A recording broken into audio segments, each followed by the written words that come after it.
Hello students, आज की class में हम स्टडी करने वाले हैं ग्रेविटेशनल फोर्स या गुरुत्वाकर्षण बल के बारे में।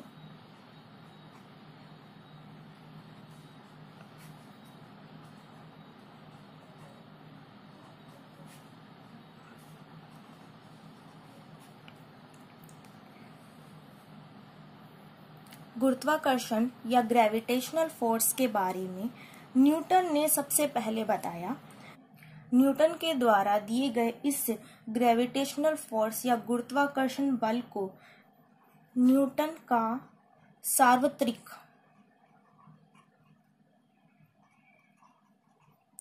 गुरुत्वाकर्षण का नियम भी बोलते हैं।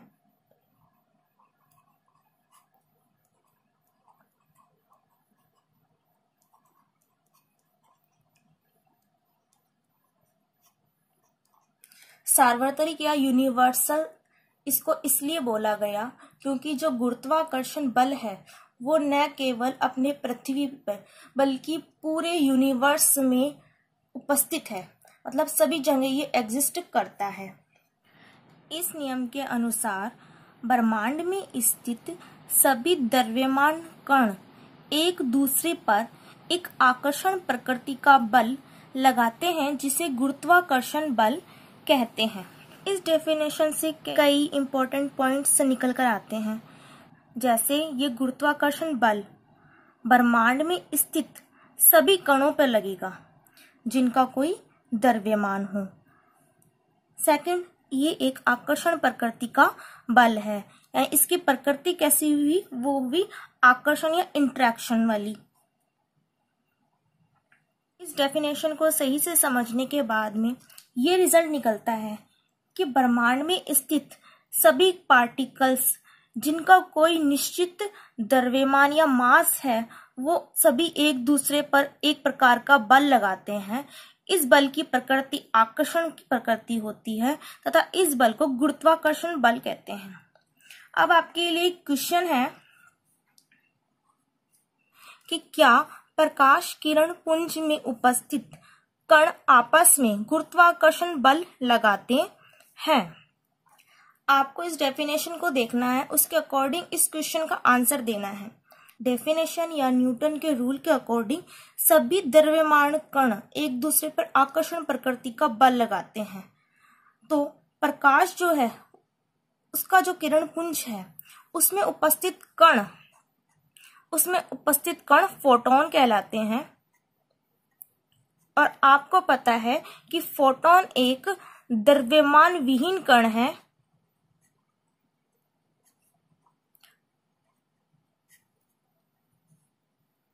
जिसका कोई द्रव्यमान नहीं है। फोटोन एक मासलेस पार्टिकल है और प्रकाश के किरण पुंज में फोटोन एक पैकेट ऊर्जा के क्वांटीकृत रूप में पाए जाते हैं। तो ये कण आपस में गुरुत्वाकर्षण बल नहीं लगाते। नेक्स्ट हम देखते हैं कि कोई पिंड जिसका मास है m1 और एक दूसरा पिंड जिसका मास है m2, इन दोनों के बीच की दूरी जिसे हम स्मॉल r से डिनोट कर रहे हैं, तो इनको देखने से पहली बात तो ये क्लियर है कि इनके ऊपर गुरुत्वाकर्षण या ग्रेविटेशनल फोर्स लगेगा क्योंकि दोनों ही कणों या पिंडों का एक निश्चित द्रव्यमान दिया हुआ है। ग्रेविटेशनल फोर्स गुरुत्वाकर्षण बल समानुपाती होगा। ये इन दोनों पिंडों के द्रव्यमानों के गुणनफल के समानुपाती होता है, m1 गुणा m2। इसको हम समीकरण नंबर 1 मान लेते हैं। इसी तरीके से जो गुरुत्वाकर्षण बल है उसका सेकंड फैक्टर वो इन दोनों पिंडों के बीच की दूरी r के वर्ग के व्युत्क्रमानुपाती होता है।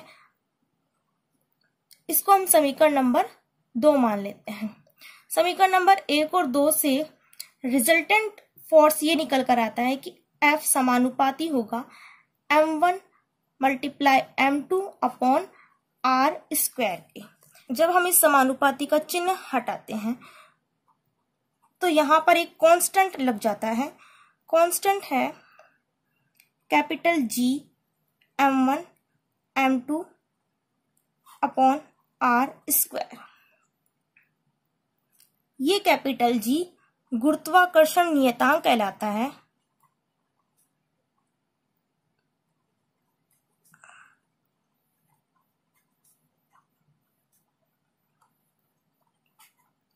जिसकी एक निश्चित वैल्यू है 6.67 गुणा 10 की घात -11 newton metre square upon kilogram square.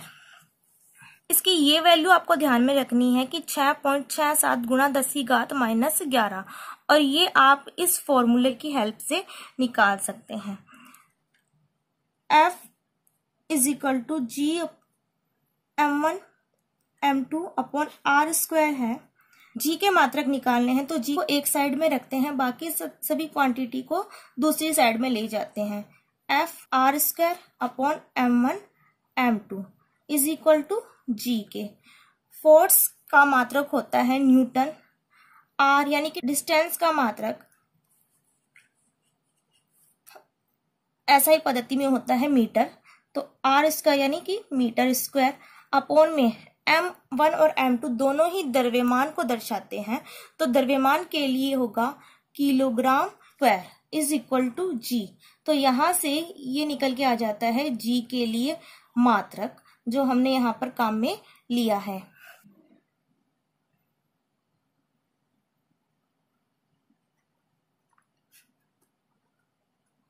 ये फॉर्मूला गुरुत्वाकर्षण बल को प्रदर्शित करता है। इस फॉर्मूले को अगर हम डेफिनेशन के रूप में लिखें तो दो द्रव्यमान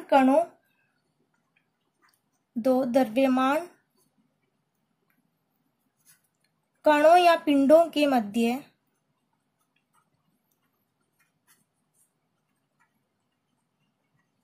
लगने वाला गुरुत्वाकर्षण बल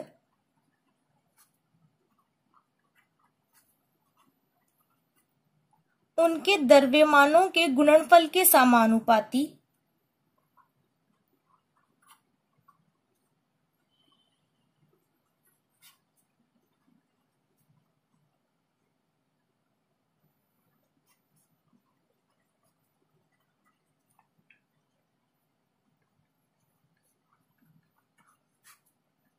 तथा उन दोनों पिंडों के बीच की दूरी के वर्ग के व्युत्क्रमानुपाती होता है।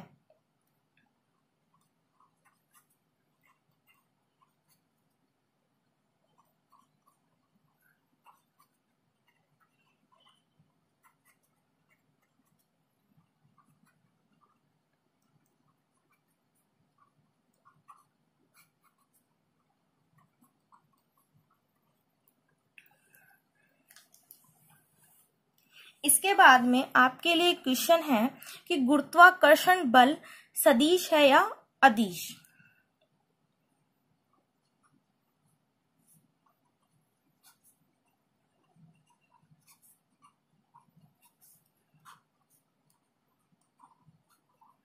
सदिश राशि है या अदिश राशि है। चूंकि गुरुत्वाकर्षण एक प्रकार का फोर्स है, बल है, और आपको पता है कि वो बल होता है उसको व्यक्त करने के लिए दिशा या डायरेक्शन की आवश्यकता होती है, और फोर्स एक सदिश राशि है, इसलिए गुरुत्वाकर्षण बल भी एक प्रकार की सदिश राशि होगी। गुरुत्वाकर्षण बल की कोई निश्चित दिशा नहीं है, ये डिपेंड करता है कि कौन से दो पिंडों के सापेक्ष बल लग रहा है। इसको और अच्छे से समझने के लिए हम देते हैं कि ये हमारी अर्थ है, इसके सरफेस पर ये कोई व्यक्ति खड़ा है, ये इस पृथ्वी का केंद्र बिंदु है। अब इस व्यक्ति पर जो गुरुत्वाकर्षण बल लग रहा है उसकी डायरेक्शन होगी नीचे की ओर।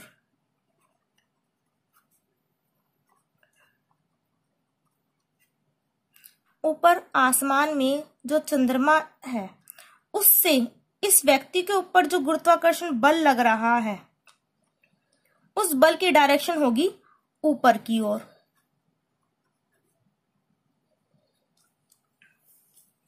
तो एक तरीके से गुरुत्वाकर्षण बल की कोई निश्चित दिशा नहीं होती है। ये डिपेंड करता है कि बल कौन से दो पिंडों या कणों के सापेक्ष लग रहा है। इसलिए ये गुरुत्वाकर्षण बल की एक विशेषता है कि इस बल की दिशा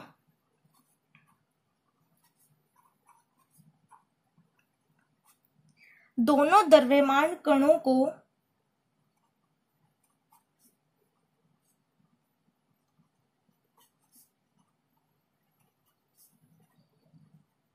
मिलाने वाली रेखा के अनुदिश होती है।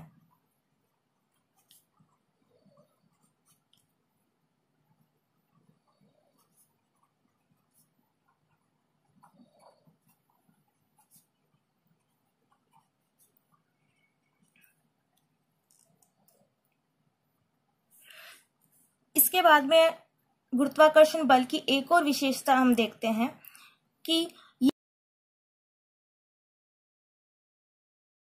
ये कोई कण है जिसका द्रव्यमान m1 है और ये दूसरा कोई कण है जिसका द्रव्यमान m2 है। जब इस कण द्वारा इस दूसरे कण के ऊपर बल लगाया जाता है तो उस बल की दिशा इस दूसरे वाले कण के द्वारा इस पहले वाले कण पे लगाए गए बल की दिशा के विपरीत होती है। दोनों ही कण एक दूसरे पे अपोजिट डायरेक्शन में बल लगाते हैं।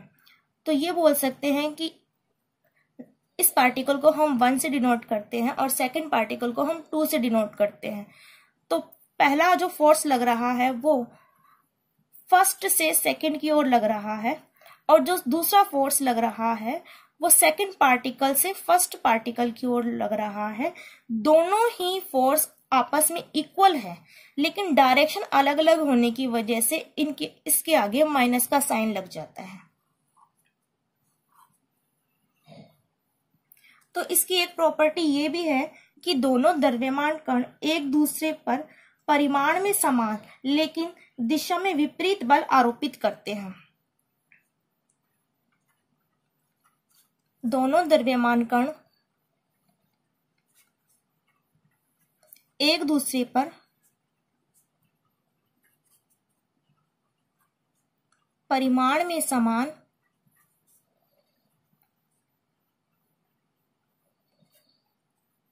लेकिन दिशा में विपरीत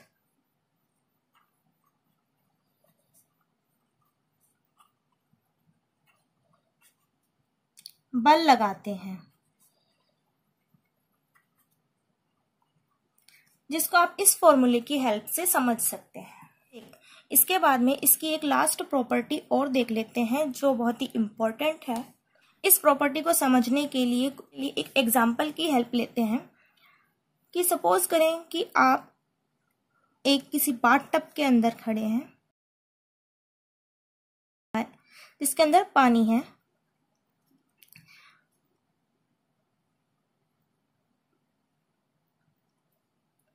ये कोई व्यक्ति ए जो इस टब के अंदर खड़ा है, तो इसका जो माध्यम है वो कैसा है, माध्यम हो जाता है। दूसरा व्यक्ति बी ये हवा या वायु ले लेते हैं और ये दोनों ही जमीन के ऊपर हैं। अब आपको बताना है कि गुरुत्वाकर्षण बल किसके ऊपर ज्यादा लगेगा और किसके ऊपर कम लगेगा।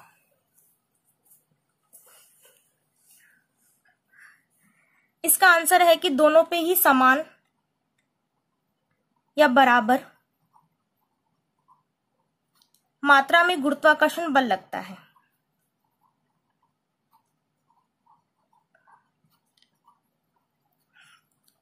तो यहां से थर्ड प्रॉपर्टी के लिए एक डेफिनेशन निकल के आती है कि दो द्रव्यमान कणों पे लगने वाला गुरुत्वाकर्षण बल माध्यम पे निर्भर नहीं करता है।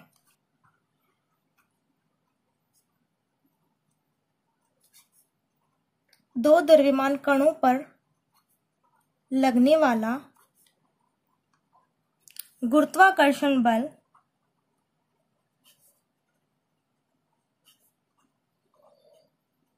माध्यम पे निर्भर नहीं करता है।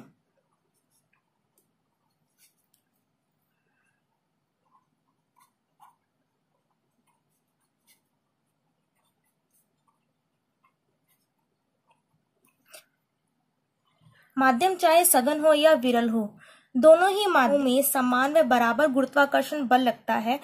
गुरुत्वाकर्षण बल की माध्यम पर निर्भरता नहीं होती है। तो आज की क्लास में हमने स्टडी किया गुरुत्वाकर्षण बल और उसकी डेफिनेशन से लेकर उसकी कुछ प्रॉपर्टी के बारे में। मिलते हैं नेक्स्ट क्लास में।